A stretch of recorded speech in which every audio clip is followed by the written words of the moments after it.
Assalamualaikum warahmatullahi wabarakatuh. Afwan Ustaz, izin bertanya. Saya seorang ibu tunggal dengan 3 anak. Yang dimana 3 tahun ini saya mengalami perjuangan yang begitu berat. Berbagai macam ujian yang saya alami.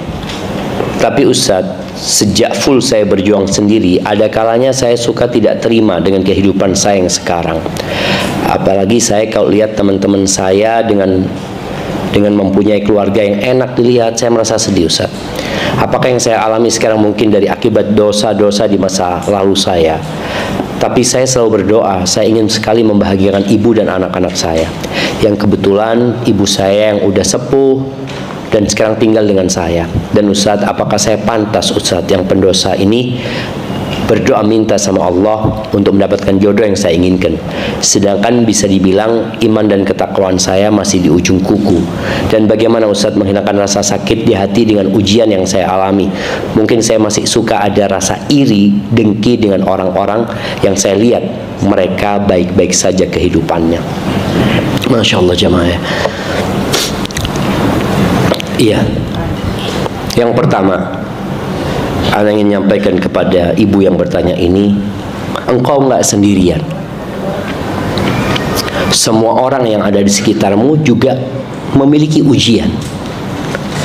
Cuma ada di antara mereka yang pandai menyembunyikan masalah mereka dengan senyum di bibir mereka.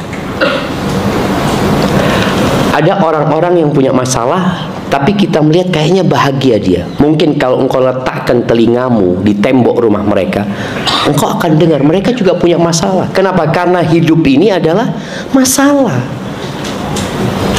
Oleh karena itu ada sebuah athar ya, sebuah cerita tentang Dzulqarnain. Ketika dia mau meninggal dunia, dia itu kirim surat sama ibunya.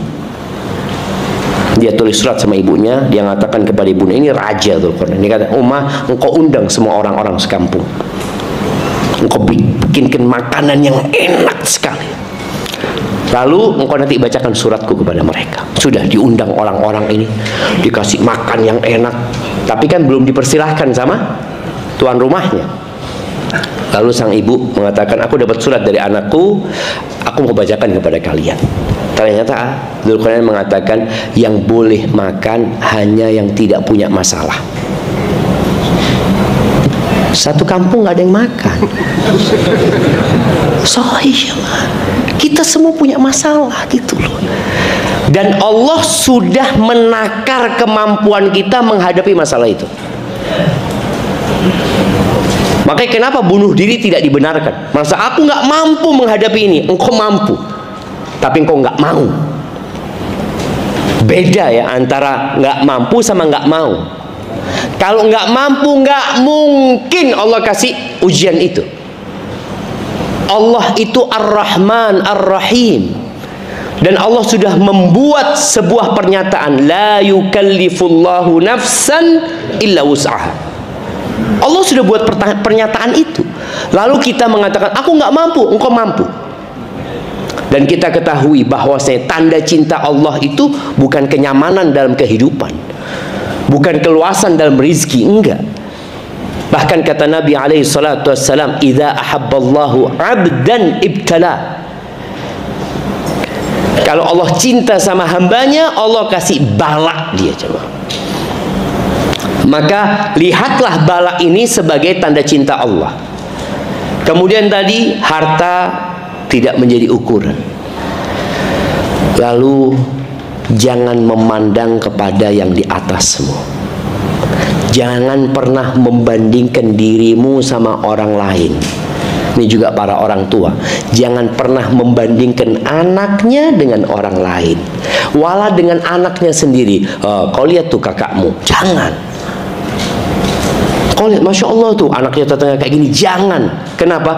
Engkau telah menanamkan kebencian dan kedengkian di diri anak itu. Kalau ingin membandingkan, bandingkan dia dengan dirinya sendiri. Engkau bandingkan dirimu dengan dirimu. Alhamdulillah aku lebih baik ya Allah. Alhamdulillah aku punya rezeki ya Allah. Alhamdulillah selalu. Anak dikata, nak, Masya Allah engkau kemarin bisa loh nak. Kau insya Allah bisa lebih baik nak. Kemarin kau hafal, kemarin kau melakukan ini. Jadi anak itu membandingkan dengan dirinya. Kenapa? Karena sebenarnya tadi ujian orang itu beda-beda. Kalau mau membandingkan, Nabi SAW mengatakan, unduru ila man huwa asfala minkum. Lihatlah kepada yang di bawah kalian. Wala tanduru ila man huwa fauqakum. Jangan melihat kepada yang di atas kalian. Fahuwa ajdaru an la tazdaru ni'matallah alaikum. Karena ini lebih pantas buat kalian dan akan membuat kalian tidak meremehkan nikmat yang Allah berikan kepada kalian. Nih perempuan yang tadi cerita, kalau dia bandingkan dirinya dengan orang yang buta, dia akan tahu nikmat Allah Azza wa Jalla. Kalau dia bandingkan dengan seorang wanita yang ditinggal sama suaminya, kemudian dia stroke, dia akan tahu ternyata ya Allah banyak nikmat Allah sama aku. Engkau punya anak, alhamdulillah. Ada orang-orang yang nggak dikasih anak sampai mati, dikasih harta, dia keliling ke sana kemari, nggak dikasih anak. Allah kasih anak sama engkau. Maka jangan pernah membandingkan dirimu sama yang di atasmu. Sekali-kali datang ke tempat-tempat bencana, datang ke rumah sakit yang terapi stroke, datang ke sekolah orang-orang buta, kita akan tahu ya Allah nikmatmu banyak ya Allah. Cuma memang manusia ini, kata Allah, wa qalilun min ibadiyas syakur, sedikit dari hambaku yang pandai bersyukur. Dan ingat, kehidupan dunia ini adalah untuk beramal. Semua kesenangan akan berakhir, tapi nanti di akhirat semua kesusahanmu akan dijadikan pahala kalau engkau sabar. Kemudian yang menjadikan orang itu kaya adalah hatinya, bukan hartanya. Makanya kata Nabi SAW, laisal ghina an kathratil arab. Kaya itu bukan dengan banyaknya harta benda, dengan banyaknya aset, bukan. Walakinnal ghina ghinan nafs. Kaya yang sebenarnya itu kaya jiwanya. Dia selalu mengatakan alhamdulillah, alhamdulillah ya Allah, engkau berikan kepada aku yang tidak diberikan kepada orang lain, kepada yang di bawah dia maksudnya. Dan orang kalau sudah punya kaya jiwa itu qanaah ya. Apa kata Imam Syafi'i? Sebelum ucapan Imam Syafi'i, ucapan Nabi SAW. Nabi mengatakan alaihi salatu wassalam, irda bima qasamallahu lak takun aghnan nas. Ridhalah engkau dengan apa yang Allah bagikan untuk dirimu. Jangan lihat ke sana, untuk dirimu. Takun aghnan nas, engkau akan jadi orang paling kaya. Makanya kata Imam Syafi'i, idza kunta dza qalbin qanu'in fa anta wa malikud dunya sawa'u. Kalau engkau punya hati yang qanaah, engkau dengan raja yang memiliki dunia ini sama. Bukan sama presiden ya. Enggak, presiden enggak punya apa-apa. Dia cuma punya gaji apa. Ini raja yang semua tanah di negerinya milik dia. Engkau sama dia. Dengan cara apa? Hatinya qanaah. Maka perbanyak istighfar, memohon ampun kepada Allah Azza wa Jalla, dan selalu berbaik sangka sama Allah. Allah itu lebih sayang sama kita daripada orang tua kita. Allah itu lebih sayang sama kita daripada pasangan hidup kita. Ketika Allah memberikan cobaan itu, berbaik sangka sama Allah. Lalu kalau bicara pantaskah orang itu meminta jodoh yang baik, loh, minta yang terbaik sama Allah. Kalau minta itu jangan setengah-setengah. Sampai kita yang banyak dosa pun kalau minta surga, minta yang paling tinggi. Tapi jangan Allahumma inni as'alukal firdausal a'la, sholat telat-telat. Ya enggak lah. Seorang yang punya target yang besar, maka dia harus berjuang lebih besar lagi. Barakallahu fikum. Oh, ini kok mati jemaah. Oke. Assalamualaikum tim dan ustadz. Bukan buat antum jamaah ya. Padahal seharusnya assalamualaikum aja gitu loh, supaya jamaah juga dapatlah. Waalaikumsalam warahmatullahi wabarakatuh. Mohon izin bertanya. Saya anak perempuan pertama. yang memiliki 3 adik. 2 tahun belakangan ini orang tua saya perang dingin, Ustaz. Bahkan ibu saya sempat kena penyakit jantung yang saya curigai karena beliau banyak pikiran. Ini tadi ada penyakit yang memang sakit, dirasakan. Belakangan ibu curhat bahwa salah satu penyebab keributan adalah ibu saya menemukan bapak saya ternyata penyuka sesama jenis. Alhamdulillah min dzalik ya. Dan memiliki seorang selingkuhan. Karena berat sekali bagi saya menerima kenyataan tersebut, dan yang paling saya kasihani yaitu ibu saya. Kadang saya nolak karena tidak sanggup mendengar jika ibu bercerita tentang hal tersebut. Tapi ibu saya bisa bercerita ke siapa lagi, Ustaz? Mohon nasihatnya, Ustaz. Apa yang perlu ibu saya lakukan dengan saya sebagai anak, harus gimana? Terima kasih Ustaz dan tim. Allah memberikan kesehatan dan keberkahan selalu. Allahumma amin. Jemaah, lihat ujian orang tuh beda-beda. Ada orang nggak punya suami, ada orang punya suami, suaminya kayak gitu. Apa yang harus dilakukan? Yang pertama, katakan inna lillahi wa inna ilaihi raji'un. Ini musibah yang besar, bukan musibah yang kecil. Dan ingat, inna lillahi wa inna ilaihi raji'un bukan ucapan untuk kematian. Karena kadangkala ada orang dapat innalillahi wa inna ilaihi raji'un lalu mengatakan apa? Siapa yang meninggal? Karena dia nggak terbiasa, padahal innalillahi itu untuk musibah. Innalillahi wa inna ilaihi raji'un. Apa kenapa katanya? Kucing anak mati. Kucing mati innalillahi itu. Oh iya, itu kucing kesayangan gitu loh. Dia sedih gitu dengan kematiannya. Motornya hilang, innalillahi wa inna ilaihi raji'un. Sakit ini itu, kecelakaan, kebakaran, apa aja musibah yang menimpa. Karena Allah katakan wabasyiris sabirin, berikan kabar gembira kepada orang-orang yang sabar, alladzina idza asabathum musibah, yang mereka kalau kena musibah. Musibahnya apa? Allah sebutkan di ayat sebelumnya. Kelaparan. Apa itu musibah? Rasa takut, kekurangan harta, di PHK, kehilangan pekerjaan, gagal panen. Apa? Nah, itu musibah. Orang ini mengatakan inna lillahi wa inna ilaihi raji'un. Maka katakan inna lillahi wa inna ilaihi raji'un. Baik. Sekarang duduk sama ibu, kalau mau curhat, Bu, kita sekarang cari solusi. Soalnya kalau sekedar menceritakan keburukan ayah, yang ada hanya tambah sakit. Karena ada orang yang ingin menceritakan keburukan orang lain dalam rangka memuaskan dirinya, padahal dia tidak akan pernah puas. Maka cari solusi. Duduk sama ayah. Kalau nggak bisa ngomong sama suami, tulis surat. Ada orang-orang yang sakit yang perlu diobatin. Dan kita tahu homoseksual ini penyakit. Cuma kondisinya ada dua. Nah, seperti penyakit hati dia. Ada yang dia sakit dan dia tahu kalau dirinya sakit, dia ingin berobat. Maka yang seperti ini insya Allah bisa diusahakan untuk sembuh. Tapi ada orang yang homoseksual ini, tapi dia merasa normal. Karena sekarang ada propaganda LGBT supaya dianggap sesuatu yang normal. Akhirnya dia merasa nggak apa-apa kayak gini. Oh, ini kalau seperti ini mungkin gugat cerai, itu solusinya.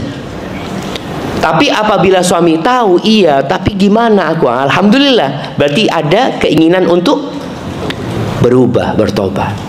Ajak suaminya untuk berubah. Bisa jadi datang ke dokter, konseling sama dia, atau datang ke ustadz yang memberikan arahan. Kalau nggak bisa ngomong sama suami, tulis surat sama suami. Kadangkala ada suami yang nggak tahu kalau istrinya tahu. Ada istrinya yang nyimpan itu jemaah, padahal istrinya tahu. Dan doa ya, minta sama Allah Subhanahu Wa Taala Ana ingat dengan seorang wanita yang telepon sama Ana. Dia ngomong, Ustaz, Ana ini sudah nikah 7 tahun Ustaz, tapi Ana nggak pernah disentuh sama suami Ustaz. Ternyata belakangan ini Ana tahu kalau suami Ana homo. Ana kasih nasihat dia, kemudian Ana katakan coba berangkat ke psikiater ini itu. Apa kata perempuan ini? Ana psikiater Ustaz.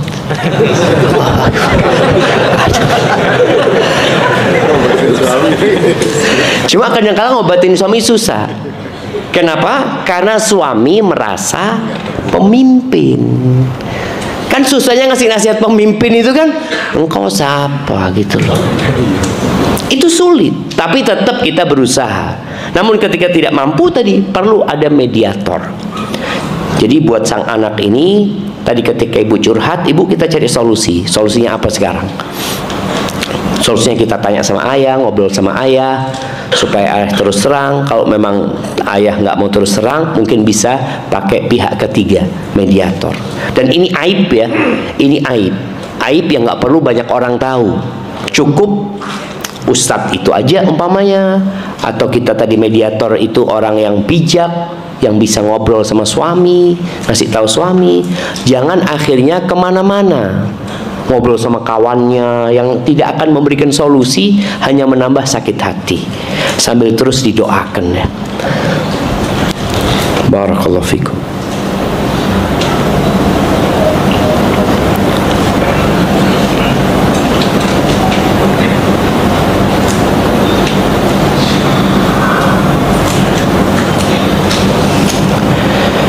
Naam. Assalamualaikum warahmatullahi wabarakatuh.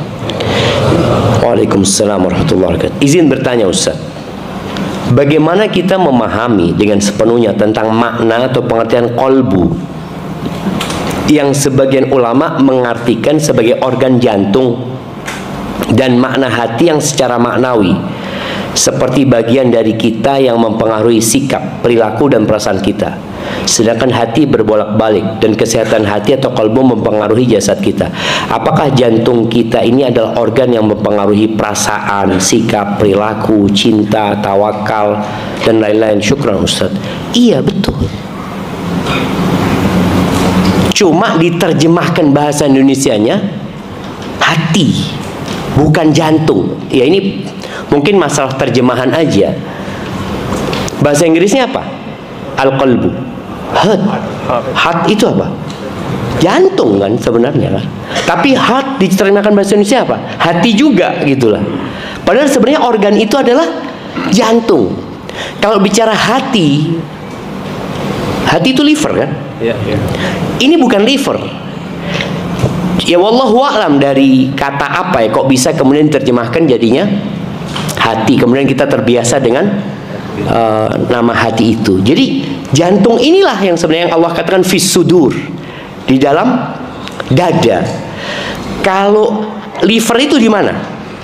Di samping kan, bukan di dada sini. Jadi benar memang al-qalbu itu adalah jantung. Dan kita tahu kalau jantungnya baik, organ fisiknya semuanya baik insya Allah. Tapi kalau ada sumbatan di jantungnya udah selesai. Biasanya akan berpengaruh kepada yang lainnya, seperti itu. Barakallahu fikum. Makanya ketika kita berdoa, ya muqallibal qulub, tsabbit qalbi ala dinik, yang dimaksud adalah jantung kita sebenarnya. Baik, pertanyaan terakhir jemaah. Bismillah Ustaz. Bagaimana menyikapi birrul walidain yang ditutup haknya atau dihalangi haknya? Qadarullah, orang tua usia sekitar 90 tahun hidup di rumahnya bersama 3 anak perempuannya, yang mereka anak perempuannya sudah berusia juga, dan dari mereka terbiasa berbuat zalim baik harta maupun zalim kehormatan terhadap kami anak-anak laki-laki dan istri dan anak laki-laki dari istri. Tunggu.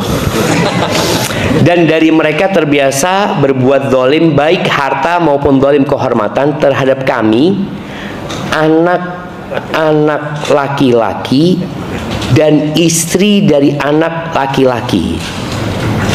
Ya istri masa dari anak perempuan. Nah, yang jelas menjadi hak untuk seorang ibu, bagaimana menyikapi birrul walidain yang ditutup haknya atau dihalangi haknya, Ustaz. Barakallahu fikum. Iya, begini jemaah.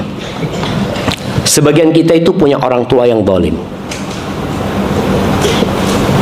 Mungkin orang tua dulu pilih kasih, yang menyebabkan terjadi kezaliman di anak-anaknya.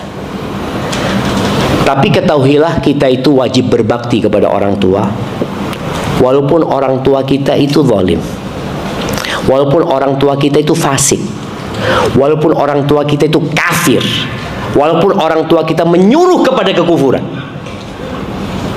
Jadi sudah full, orang tua kita sudah fasik, kafir, nyuruh berbuat maksiat lagi. Tetap berbakti atau tidak? Tetap berbakti.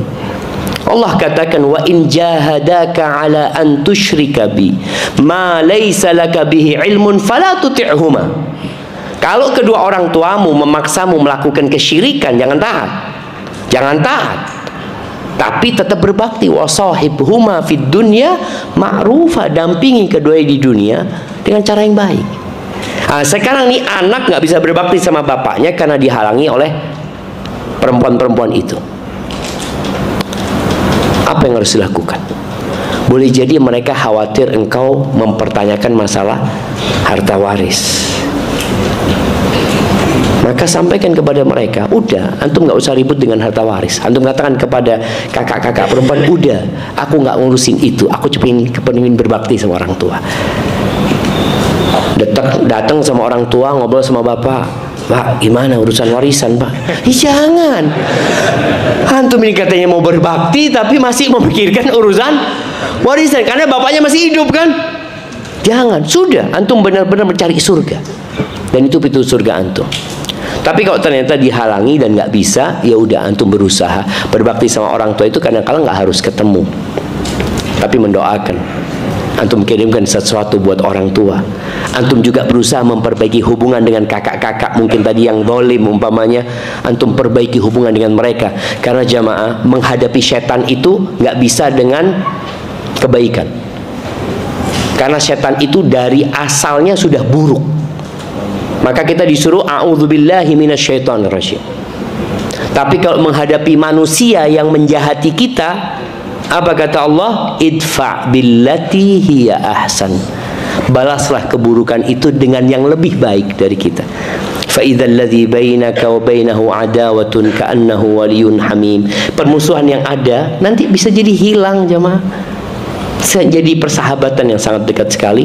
Hadza wallahu a'lam bishawab. Afwan Ustaz, mau bertanya. Saya ibu 2 anak. Qadarullah suami saya sudah meninggal. Untuk menghidupi anak saya jualan kue. Tapi beberapa lalu sempat ditawarin untuk menjadi guru. Saya bingung diambil atau tidak tawarannya. Di sisi lain, saya tidak mau bergantung kepada saudara-saudara saya. Kalau saya terima tawaran itu, saya takut menelantarkan anak. Sedangkan di rumah hanya ada ibu sudah sepuh.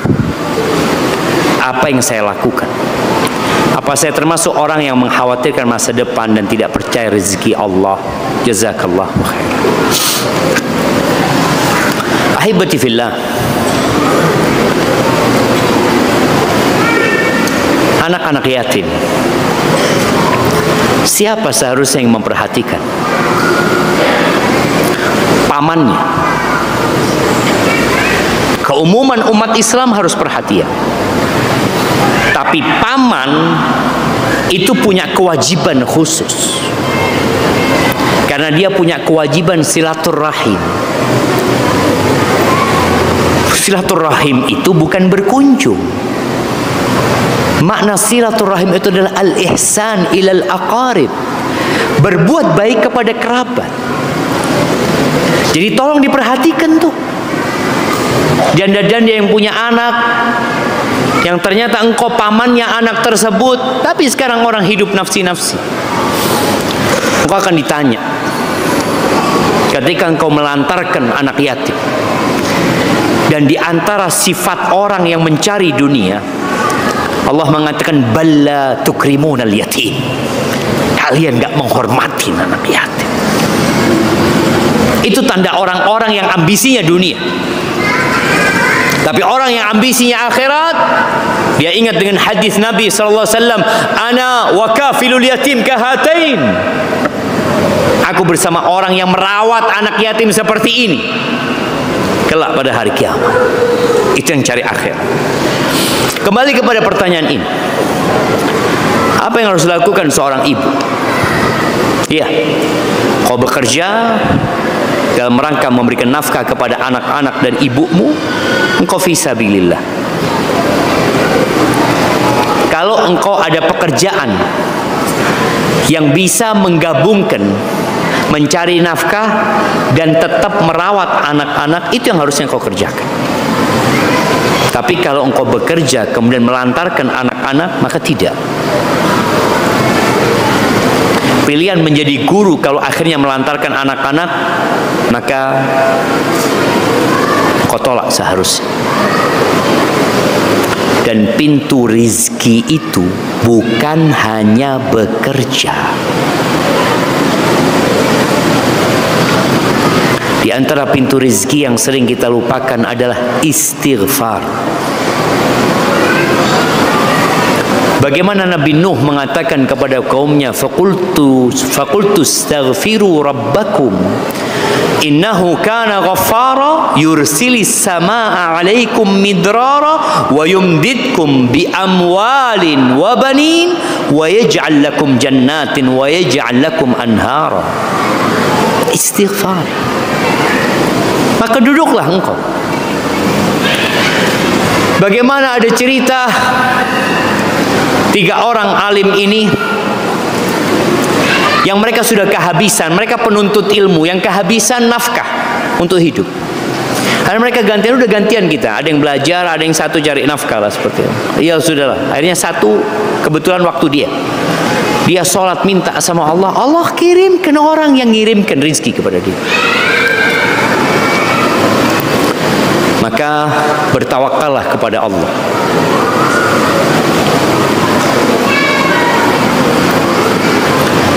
Kalau kalian bertawakal kepada Allah dengan sebenar-benarnya tawakal. Tawakal itu artinya as-siqatu billah wal i'timad alaih. Percaya sama Allah dan bersandar kepada Allah. Bersandar. Terserah Allah. Kalau seperti itu yang kalian lakukan. Dan tawakal ini amalan hati, bukan amalan raga. Dan bukan amalan lisan. Lisan kita berkata, Bismillahi tawakkaltu 'alallah. Kita mengucapkan itu, mengutarakan. Tapi percaya dan bersandar itu hati. Allah akan berikan kepada kalian rizki seperti Allah memberikan kepada burung. Dan kita semua tahu burung. Di musim hujan ini, petani mulai nanam padi. Dan sebagian petani itu berusaha menyelamatkan padinya dari burung. Yang pakai orang-orangan, ya, yang ditutup jaring, ya. Yang kadangkala hujan dari pagi sampai sore. Bagaimana burung yang tidak punya kulkas? Dia juga tidak bisa pesan online. Allah kasih rizki. Tetap. Maka buat yang bertanya, ya, silahkan bekerja. Tapi tetap hatimu bergantung kepada Allah Azza wa Jal. Dan masih banyak pintu rizki lainnya. Salah satunya perbanyak istighfar, mohon ampun kepada Allah Azza wa Jal. Kebetulan temanya ini tentang mencari. Ana mau bertanya tentang mencari pemimpin, Ustaz. Mencari pemimpin itu apakah syaratnya sama dengan mencari pasangan, Ustaz? Apa perlu untuk sholat istikharah, Ustaz? Ahibati fillah,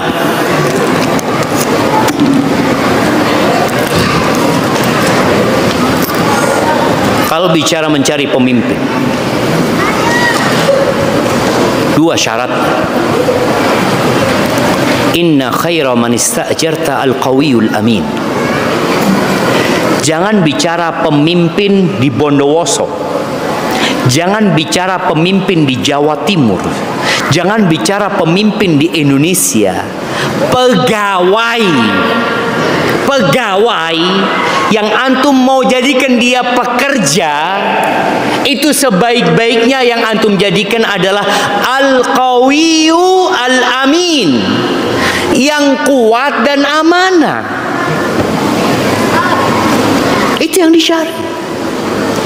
Jadi kalau bicara antum mencari pemimpin, apakah seperti mencari pasangan? Ya, karena pasangan hidup adalah pemimpin. Makanya ketika seorang wanita mau mencari suami, kata Nabi SAW, dua. Carilah yang agamanya baik, akhlaknya mulia. Itu suami. Apalagi presiden. Kalau suami yang rakyatnya cuma satu, siapa rakyatnya? Ya istri jadi rakyatnya suami.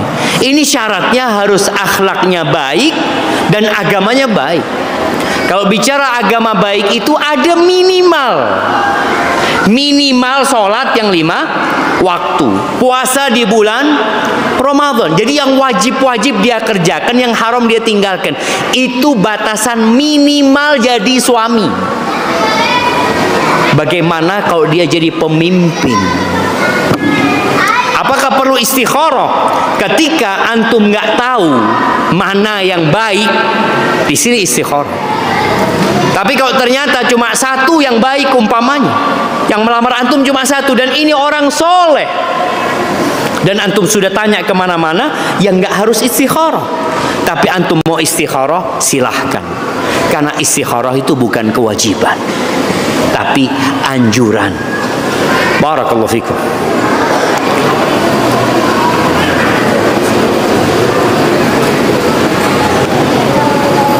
Ustaz mau nanya, hukum memakai cincin bagi seorang laki-laki. Ya, Nabi SAW pakai cincin. Dan Nabi ketika memakai cincin, para sahabatnya memakai cincin, hanya saja ada syarat. Syaratnya tidak boleh emas, dan usahakan cincinnya perak, bukan besi. Para sahabat memakai cincin. Pernah ada yang pakai cincin emas sama Nabi SAW, dibuang. Ini bicara ambisi dunia. Beliau memikirkan akhirat sahabat ini. Ya'madu ahadakum ila jamratin minan nar. Salah satu di antara kalian mengambil bara api neraka, ditaruh di tangannya, diambil sama Nabi, dibuang. Itu cincin. Maka yang pakai cincin, engkau niatnya apa dan cincin apa yang kau pakai. Barakallahu fikum.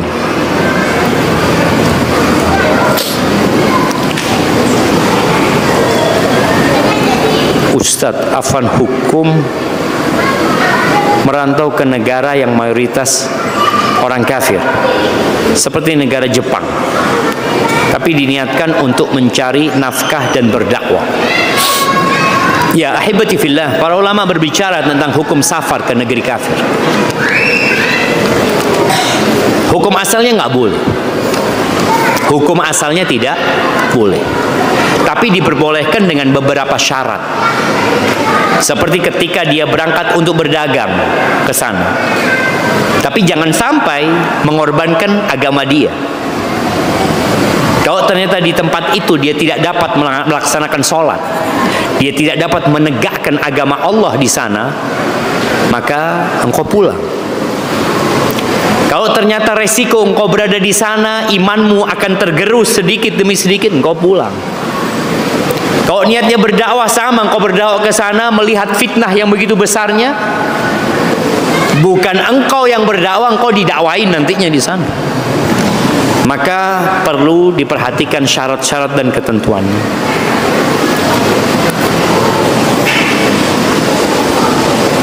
Beberapa hari yang lalu, ana baca buku sirah. Tapi tiba-tiba otak anak itu berpikir kalau Nabi Muhammad SAW itu bukan Nabi. Tapi hati anak tetap menyatakan kalau Nabi Muhammad itu Nabi.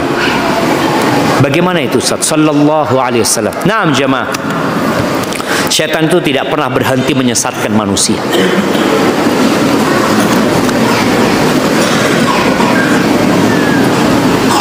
Ketika engkau kepingin tahu Nabi Muhammad itu Nabi atau tidak,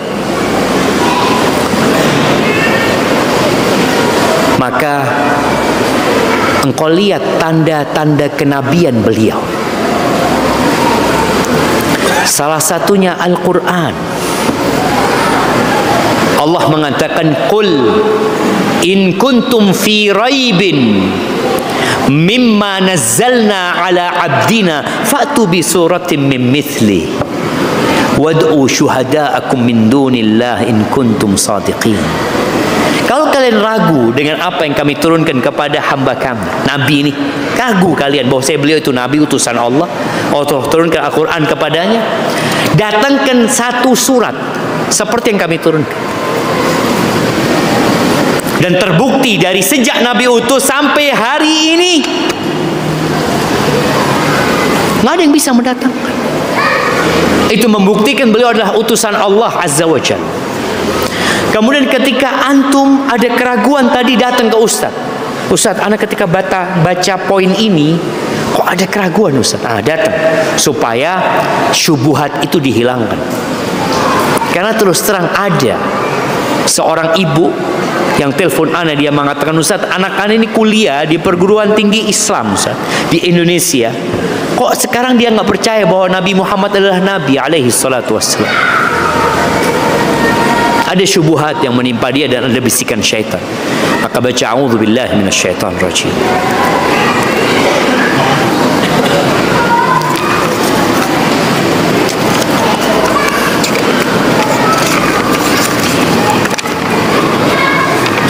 Masya Allah jemaah.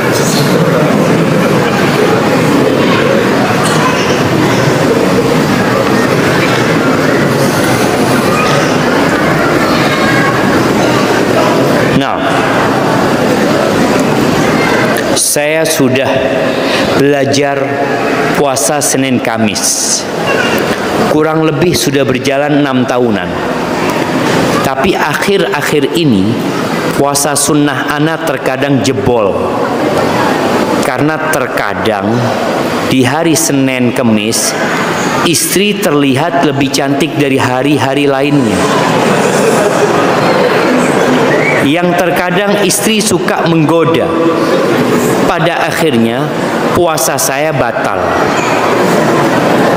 Padahal sebelum azan subuh saya sudah sahur, sekalipun hanya dengan seteguk air.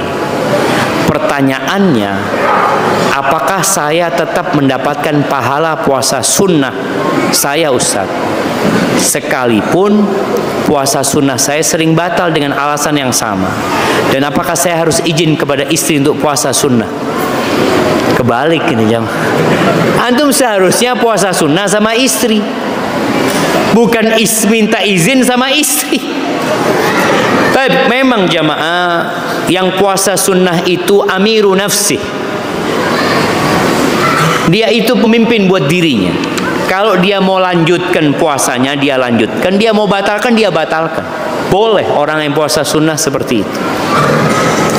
Ketika seorang puasa sunnah, tahu-tahu istrinya masak enak, atau diundang sama sahibnya, ditraktir sama sahibnya, dia lihat, ya Allah, yukulnya zen ini, ana batalkan. Gak apa-apa.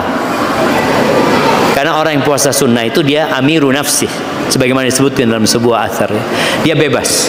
Tapi pahalanya ya cuma sampai di waktu dia membatalkan puasa. Makanya puasa sunnah ini juga boleh niatnya di pagi hari. Antum nggak niat di malam hari. Ketika orang diundang, kata Nabi SAW, diundang makan, kata Nabi SAW, insya falyakul, dia kalau mau dia makan, kemudian dia bisa gantikan puasanya besok, kalau dia mau ganti gitu ya. Tapi kalau enggak, nggak apa-apa dia, karena hanya puasa sunnah.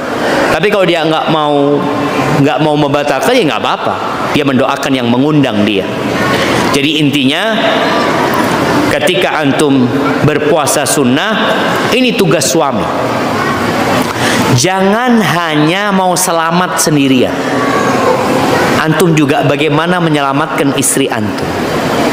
Ajak istri antum puasa sunnah. Karena ada istri-istri yang tidak membantu suaminya untuk akhirat. Kalau suaminya puasa digodain. Ayolah bang, ini goda.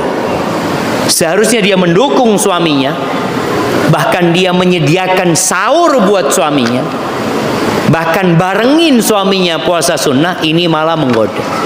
Maka nasihat ana, bagaimana antum yang 6 tahun, ternyata antum selama 6 tahun itu tidak mengajak istri antum untuk berpuasa sunnah. Ajak istri antum berpuasa sunnah. Baik, pahalanya tadi sesuai dengan kapan antum membatalkan. Sebagaimana orang yang niat di pagi hari, ada orang nggak sahur jamaah. Kemudian di pagi dia nggak makan, lupa dia sarapan. Sampai jam 9 dia, aduh aku ahsan puasa udah mau zuhur ini. Akhirnya dia niat puasa sunnah. Nggak apa-apa. Tapi pahalanya dimulai dari dia niat puasa. Karena dia tidak makan bukan niat puasa tadinya, baru niat jam 9. Tapi kalau puasa wajib harus niat di malam harinya sebelum sebelum fajar terbit.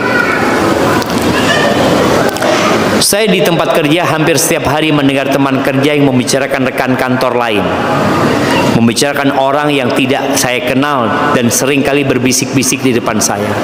Mau menasihati mereka yang ghibah dan merokok atau ingkar mungkar lainnya, saya malah dianggap sok suci dan dicap aliran keras yang berjenggot-jenggot. Sedih sekali Ustaz, posisi saya serba salah Ustaz. Menyiasati hal itu saya memutuskan untuk sering-sering menggunakan headset agar tidak mendengar topik pembicaraan mereka. Tapi ini saya masih salah juga Ustaz, karena saya dianggap tidak mau berbaur karena memakai headset dan tidak banyak berbicara. Bagaimana ya Ustaz? Mungkin Ustaz ada solusi lain, mohon nasihatnya. Iya jamaah, ketika antum jadi orang baik, semua orang suka sama antum. Ketika antum merubah orang lain untuk jadi baik, semua nggak suka sama antum. Itu jam 8 sudah jamaah. Sunnatullahnya seperti itu.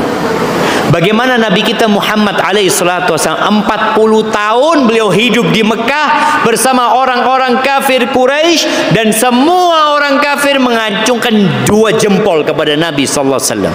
Semuanya memuji dan menyanjung Nabi Muhammad sallallahu alaihi wasallam. Tapi ketika turun firman Allah, wa anzir ashiratakal aqrabin, kau berikan peringatan kepada kerabat-kerabatmu yang dekat, beliau dibenci, beliau dimaki, beliau diusir, bahkan beliau mau dibunuh. Jadi itu resiko.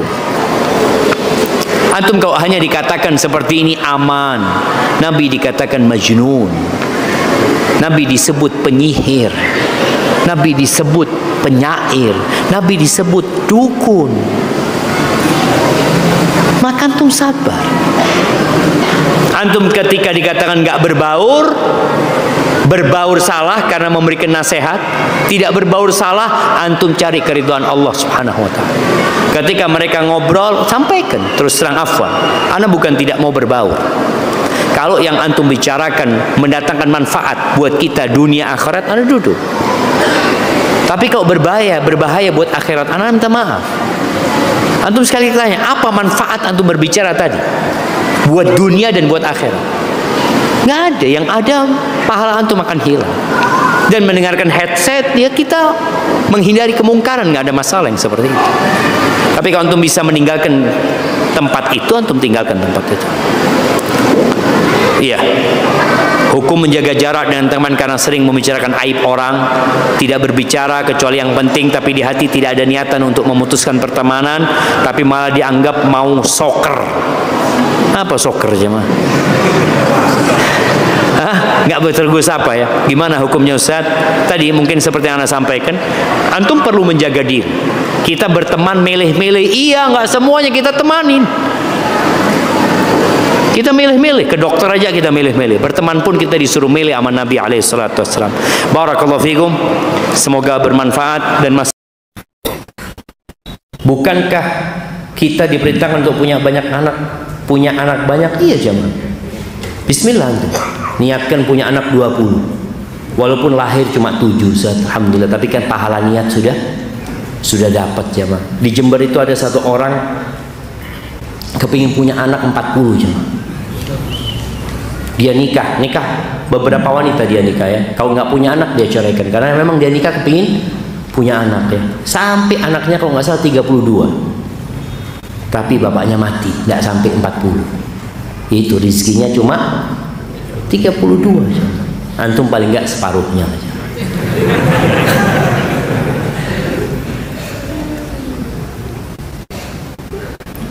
Bagaimana sikap kita ketika takhayul khurafat di masyarakat benar-benar terjadi, namun kita disalahkan ketika kita tidak mengikuti mereka. Jamaah, ini berkaitan dengan rizki. Banyak ya tempat-tempat yang diyakini bisa memudahkan rizki. Ada yang di gunung ya, gunung apa? Gunung Kawi ya, Alas Purwo. Ada tempat-tempat, ada yang modelnya di mana? Di lautan. Mereka supaya rezekinya lancar, dia potong sapi, melarungkan kepala sapi. Coba sebelum melakukan itu, orang-orang kita ajak berpikir, apakah memang Allah meminta kita melakukan itu apa tidak? Kalau itu hanya inisiatif kita, apakah inisiatif kita sesuai dengan yang diajarkan Allah dan Rasulnya apa tidak? Kalau tidak, tinggalkan jamaah. Karena sebagian berpikir kalau kita tidak melakukan ritual ini, ikannya jadi sedikit Pak Ustaz. Loh, yang ngasih makan ikan itu siapa? Allah Azza wa Jalla. Minta sama Allah. Jangan sampai kita melakukan hal-hal yang tidak disyariatkan. Kadang-kala kita terpaksa mengikutinya, kita tinggalkan, kita minta maaf ya Ma. Kita akan dicap sebagai orang yang tidak sosial kadang-kala dengan mereka. Betul. Ya, kita minta maaf. Laksanakan yang diperintahkan. Berbuat baik kepada tetangga, nolong tetangga yang susah. Ketika ada acara-acara yang tidak sesuai dengan syariat, antum minta maaf. Insya Allah masyarakat akan memaklumi antum. Tapi kalau antum yang sunnah nggak dijalani, menutup diri, nggak pernah berinteraksi dengan masyarakat, nggak pernah membantu tetangga, maka antum akan disalahkan sama masyarakat. Maka tolong berbuat baiklah kepada tetangga. Insya Allah tetangga akan memaklumi antum. Antum kalau katakan, afwan, anda nggak bisa ikut acara yang seperti ini, minta maaf. Kalau acara-acara yang lainnya, insya Allah anda ikut. Insya Allah dimaklumi sama masyarakat jamaah. Barakallahu fikum. Tapi ini kayaknya pertanyaan terakhir. Ustaz, ana sudah bekerja, insya Allah tetap. Namun ana masih takut untuk menikah karena takut kekurangan. Banyak suami istri cerai karena faktor ekonomi. Mohon nasihatnya. Jamaah, orang menikah itu nggak harus punya kerjaan tetap, tapi harus tetap bekerja. Faham nggak tuh? Jadi kadang-kala orang tua ini mau menerima menantu, ditanya, kamu kerja apa?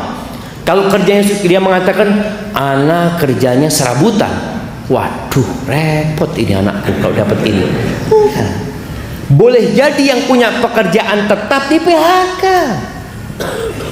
Berapa banyak yang sudah sukses bangkrut? Kalau cari menantu yang semangat bekerja. Bukan punya pekerjaan tetap, artinya dia tetap bekerja. Tentunya orang itu yang agamanya baik dan akhlaknya mulia. Kalau dikatakan di sini takut menikah karena takut kekurangan, Allah Azza wa Jalla di antara yang membuka pintu rezeki ini menikah, jemaah. Allah mengatakan, wa ankihul ayama minkum was-salihin min ibadikum wa imaikum iyakunu fuqara yughnihumullah min fadlih. Kalian nikahkan tuh Ya, yang perempuan-perempuan yang jomblo-jomblo, baik itu perempuan, baik itu laki-laki, nikahkan. Kalau mereka fakir, Allah yang akan kasih dari karunia-Nya. Allah. Maka antum jangan takut. Kemudian Nabi SAW menyebutkan ada 3 orang yang mendapatkan jaminan dari Allah Subhanahu Wa Taala. Allah akan mencukupi dia. Salah satunya wanakih lil afaf, orang yang menikah untuk menjaga kehormatan dirinya, bukan menikah karena berzina. Banyak orang menikah karena takut aib, bukan, tapi dia menikah karena untuk menjaga kehormatan dirinya. Maka antum yang takut tadi, niatkan untuk menjaga kehormatan diri antum. Urusan rizki antum yakin. Dari awal anda sampaikan bicara iman tadi, dengan takdir Allah Azza wa Jalla. Istri antum tidak makan rizki antum, anak antum tidak makan rizki antum. Terus yang dimakan rizki mereka, yang dimakan rizki mereka sendiri. Kemudian kalau pertanyaannya, karena banyak suami istri cerai gara-gara faktor ekonomi. Karena banyak orang menikah gara-gara ekonomi. Perempuan dinikahi karena apa? Karena 4 hal. Karena kaya, karena cantik, karena bangsawan, yang keempat karena agamanya. Nabi menyebutkan agamanya alaihi salatu wasallam terakhir, karena kadang-kadang agama ini diabaikan sama orang jemaah. Maka Nabi mengingatkan, fadfar bidzatid din taribat yadak. Beruntunglah engkau kalau dapat perempuan yang agamanya baik. Selamat engkau hidupmu. Maka di sini kalau antum takut perceraian gara-gara ekonomi, cari perempuan yang agamanya baik dan akhlaknya mulia, yang dia menikahimu bukan karena harta juga. Perempuan itu dengan kecantikannya bisa dapat laki-laki yang kaya. Laki-laki yang kaya walaupun tidak ganteng bisa dapat wanita cantik. Kalau ini yang jadi dasar pernikahan, maka tatkala ada masalah ekonomi, mereka akan bercerai. Si istri ngelihat suaminya, aduh kayaknya susah, sudah gugat cerai dia. Makanya banyak wanita ya, anak kesian juga ini, mudah-mudahan fenomena ini tidak banyak terjadi ya. Banyak wanita itu merantau jemaah ke luar negeri, ke Malaysia ya, mungkin ke negeri-negeri yang lainnya, ke Arab Saudi, ke Dubai. Gara-gara faktor ekonomi, suaminya nggak tanggung jawab, males bekerja. Karena dia ketika menikah dulu, coba niatnya engkau apa menikah, kemudian apakah kriteria calon suamimu sesuai dengan yang diperintahkan Nabi SAW? Apakah mau-maumu? Kadang-kadang maunya dia punya suami nggak sholat, punya suami nggak tanggung jawab, hanya dulu karena ngelihat tampan mau menikah dengan dia. Maka hendaklah bertobat kepada Allah Azza wa Jalla. Ingat para suami, engkau yang punya kewajiban memberikan nafkah. Kerja semaksimal mungkin, niatkan untuk memberikan nafkah, dan ketika engkau niat itu, insya Allah engkau fi sabilillah, di jalan Allah Subhanahu wa taala. Hadza wallahu a'lam bishawab. Nah, ana mau bertanya. Dulu ana terjebak dalam dosa pacaran. Kemudian anak ingin berhenti dari dosa tersebut, dan anak menikah dengan pacar anak, tapi secara agama dikarenakan istri anak masih kuliah semester akhir. Insya Allah anak nanti akan nikah secara negara setelah istri anak selesai kuliah. Pertanyaan anak, Ustadz, bagaimana cara tobat yang benar terhadap dosa anak dahulu? Ya, jemaah, banyak dosa yang menjadi penutup rezeki kita. Ada orang yang kasih rizki sama Allah terus padahal dia berbuat dosa, itu namanya istidraj, agar dia nggak bertobat dan mati dalam kondisi melakukan dosa. Alhamdulillah antum bertobat kepada Allah. Caranya bagaimana? Yang pertama, antum harus menyesali, meninggalkan perbuat dosa itu, dan bertekad untuk tidak mengulangi. Lalu perbanyak amal soleh, perbanyak amal soleh. Insya Allah dengan cara seperti itu semoga Allah mengampuni dosa-dosa antum. Bagaimana status pernikahan anak? Kalau secara agama, kalau pernikahan itu sah secara agama, dinikahkan oleh walinya, ada 2 saksi, ada mahar, ada ijab qabul, insya Allah sah secara agama, nggak ada masalah. Tinggal yang berkaitan dengan catatan negara ya, karena itu harus dilakukan di di KUA umpamanya. Terus nikah ini mudah, jangan dibikin ruwet. Nikah itu nggak harus di gedung, nggak harus ngundang orang banyak. Walimah sunnah, nggak wajib. Antum punya rezeki, masya Allah. Kemarin pandemi itu, masya Allah jemaah, ada orang yang menikah yang hadir cuma 30 orang, itu pun kasih nasi kotak. Alhamdulillah, itu bisa kita lanjutkan sekarang. Jadi nikah, antum kalau nasi kotak nggak usah terlalu Ustaz, nasi kotak, ana sate Madura aja Ustaz. Iya, pulang dari masjid isya, ayo jamaah ke rumah ana, walimah, ada sate, fadol sate. Cukup jamaah. Kita jangan mempersulit diri kita sendiri dengan hal-hal yang tidak penting, yang kadang-kala hanya untuk berbangga-banggaan. Dulu itu kalau nikah nggak ada souvenir jamaah. Sekarang antum lihat harus ada souvenirnya. Kalau nggak ada souvenirnya nggak enak sama tetangga. Apalagi kalau pulang harus ngasih apa? Besek ya. Kasih besek, kasih berkat ke orang-orang itu. Kalau antum mampu silahkan. Tapi nggak mampu jangan memberatkan diri. Oh apa kata orang? Biar orang berbicara. Daripada antum harus berhutang. Akhirnya susah. Malam pertama ini, ada malam pertama istri ini ngelihat suami ini ngelihat istrinya, mas apa mas katanya, mikiri utang itu gara-gara kawin di awakmu. Itu kan kesian jamaah. Jadi jangan sampai gitu, jangan sampai. Tadi antum nikah, kalau mau ke KUA secara negara datang, kita mau nikah resmi, cuma walimanya ditunda nanti kalau punya rezeki, nggak apa-apa. Walimanya ditunda kalau punya rezeki. Jadi nggak harus walimah itu berbarengan. Ada yang nikahnya tahun ini, walimahnya tahun depan. Dia lihat, loh kok sudah punya anak, kata dia antum. Iya, kita nikah udah tahun lalu sebenarnya, cuma kita ingin walimah sekarang. Nggak apa-apa jemaah, nggak apa. Ini pertanyaan kedua. Masya Allah, anak cuma dikasih jatah 3 pertanyaan ya. Ini pertanyaan terakhir berarti. Jika menunda kehamilan dengan alat kontrasepsi dengan tujuan supaya istri Anda bisa fokus skripsian agar tidak stres, mohon solusinya Ustaz. Nah, jadi menunda kehamilan atau mengatur kehamilan itu nggak apa-apa, tapi jangan membatasi kecuali ada sebabnya. Ada orang enggak, anak 2 anak cukup. Pak Harto berapa anaknya? Berapa Pak Harto anaknya? 5. Betul jemaah. Bung Karno berapa anaknya? Banyak mereka jemaah. Udah ada masalah rezekinya masing-masing. Jadi orang kadang-kadang berpikir 2 anak cukup. Kenapa Ustaz? Kalau banyak anaknya gimana sekolahnya nanti? Ini ada orang anaknya lahir, ya Allah, ya oh boleh kuliah gue, anak gaji 2 juta. Ini baru lahir, nanti dia punya rizki sendiri dan tidak makan rizki bapaknya. Kata Allah, nahnu narzuquhum wa iyyakum. Allah mengatakan, kami kasih rizki kepada anak-anak kalian dan kepada kalian juga. Supaya jangan sampai orang tua ini terbebani jemaah. Ketika dia mikir, sampai ada yang menggugurkan jemaah.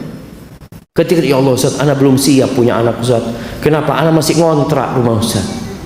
Terus kau lahir, wallahi jamaah antum tahu. Lihatlah, bukan cuma anak, antum semua merasakan. Ketika antum bujangan, antum punya apa? Ketika antum menikah, ada orang yang bujangan nggak punya mobil, rumah ngontrak. Setelah menikah, alhamdulillah punya rumah. Setelah punya anak, punya mobil. Subhanallah. Anak itu bawa rizkinya sendiri, maka jangan pernah takut. Insyaallah. Habis sudah pertanyaannya jemaah. Dari jemaah afan jemaah, karena memang Anda dikasih batasan pertanyaannya cuma 3 yang